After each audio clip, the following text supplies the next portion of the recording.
ഒന്നും പറഞ്ഞിട്ട് കാര്യമില്ല എന്ന് എനിക്ക് നന്നായിട്ട് അറിയാം. എന്നാലും ചില കാര്യങ്ങളെക്കുറിച്ച് നമുക്ക് ചർച്ചയെങ്കിലും ചെയ്യണ്ടേ? അല്ലേ? വെറുതെ ഇരുന്നാൽ എങ്ങനെയാണ്? ചർച്ചയെങ്കിലും ചെയ്യണം. നമുക്ക് നിങ്ങളുടെ വളരെ വേണ്ടപ്പെട്ട ഒരു രോഗിയെ കൊണ്ട് ICU കൊണ്ട് അഡ്മിറ്റ് ചെയ്യുകയാണ്. ഇപ്പൊ തിരുവനന്തപുരത്ത് പ്രമുഖ ആശുപത്രിയിൽ ICU അഡ്മിറ്റ് ചെയ്ത ആൾ നടന്നുപോയ ആൾ ഡെഡ് ബോഡി ആയിട്ട് തിരിച്ചു വന്നു. വീട്ടിൽ കൊണ്ടുവന്ന് നോക്കിയപ്പോഴത്തേക്ക് വേറൊരു ഡോക്ടർ നോക്കിയപ്പോൾ ഇവിടുത്തെ വാരിയലിന്റെ റിബ്സ് പൊട്ടിയിരിക്കുകയാണ്. അപ്പോൾ ഇവര് ഈ ICU-നകത്ത് എന്താണ് ചെയ്യുന്നതെന്ന് വെച്ചാൽ എനിക്ക് തോന്നുന്നത് പ്രസ് ചെയ്ത് മറ്റേ റെസ്പിറേറ്ററി സിസ്റ്റം ശരിയാക്കി എടുക്കാൻ ശ്രമിച്ചതായിരിക്കാം. പക്ഷെ എന്തു തന്നെ ആയാലും ICU-നകത്ത് നമ്മൾ കാശ് നമ്മളിപ്പം പേഷ്യൻസ് എല്ലാം, അതായത് പേഷ്യൻസിന്റെ ബന്ധുക്കളെല്ലാം വെളിയിൽ ഇങ്ങനെ അക്ഷമരായി ശ്വാസം അടക്കി പിടിച്ച് കാത്തു നിൽക്കും. ICU-കകത്ത് എന്ത് നടക്കുമെന്ന് വെച്ചാൽ ഒന്നും അറിയാൻ പറ്റൂല. ഇവർ പറയും 25,000 രൂപയുടെ ഇഞ്ചക്ഷൻ. അവർ പറഞ്ഞാൽ ഉടനെ ഇല്ലാത്ത പൈസ മറിച്ചു കൊണ്ടുവന്ന് കൊടുക്കും. ഈ പ്രൈവറ്റ് ആശുപത്രിയാണ് പറയുന്നത്.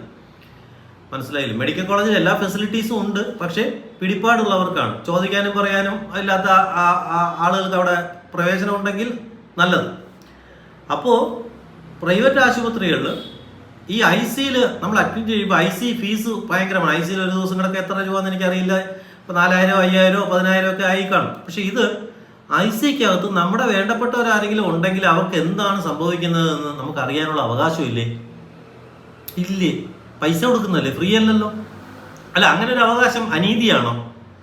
അതിലെന്തെങ്കിലും തെറ്റുണ്ടോ? നീതികേടുണ്ടോ? ഇല്ലല്ലോ. അപ്പൊ ഞാൻ പറയണം, ICU-ൽ ക്യാമറ വയ്ക്കണം. നമ്മുടെ വേണ്ടപ്പെട്ടവരെ എനിക്ക് കാണണം. ഇവർ ICU-ൽ എന്താണ് ചെയ്യുന്നത് നമുക്ക് അറിഞ്ഞുകൂടല്ലോ, അല്ലേ?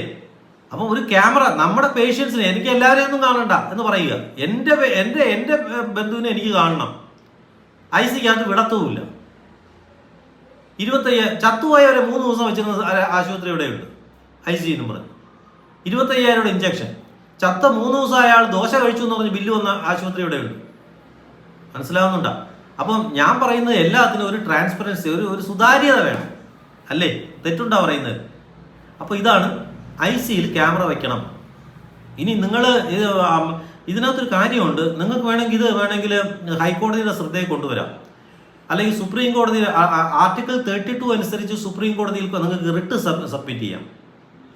അല്ലെങ്കിൽ ആർട്ടിക്കിൾ 226 അനുസരിച്ച് ഫണ്ടമെന്റൽ റൈറ്റിന്റെ വയലേഷൻ ആയിരിക്കണം എന്ന് മാത്രമേ ഉള്ളൂ. അല്ലാതെ വല്ലതും കൊണ്ട് പോകരുത്. നിങ്ങളുടെ ഫണ്ടമെന്റൽ റൈറ്റിന്റെ വയലേഷൻ ഉണ്ട് എന്നും പറഞ്ഞുകൊണ്ട് നിങ്ങൾക്ക് വേണമെങ്കിൽ 226 ആർട്ടിക്കിൾ ഫയൽ ചെയ്യാം. എവിടെ? ഹൈക്കോടതി ഫയൽ ചെയ്യാം. അപ്പൊ ഇത് ഫയൽ ചെയ്യണം വെച്ചപ്പോൾ നിങ്ങൾ ചോദിക്കും, സാർ വക്കീലല്ലേ, താങ്കൾക്ക് ഫയൽ ചെയ്തുകൂടാന്ന് ചോദിച്ചാൽ ഇത് അഗ്രീഡ് പാർട്ടി ചെയ്യണമെന്നുള്ളതാണ്. അഗ്രീഡ്. നിങ്ങൾക്കൊക്കെ അങ്ങനെ എന്തെങ്കിലും ഉണ്ടെങ്കിൽ, പ്രശ്നം ഉണ്ടെങ്കിൽ, എനിക്കിങ്ങനെ സംഭവിച്ചു, എനിക്കിങ്ങനെ എൻ്റെ ബന്ധു അവിടെ ആയിരുന്നു എന്ന് പറയുമ്പോൾ അഗ്രീഡ് എന്താണ്? വിക്ടിം. മനസ്സിലായി കണ്ടു വിചാരിക്കുന്നു. അപ്പോൾ ഇത് കോടതിയെ ആവശ്യപ്പെടാൻ ആർക്കെങ്കിലും താല്പര്യം ഉണ്ടെങ്കിൽ പറയുക. നന്ദി, നമസ്കാരം.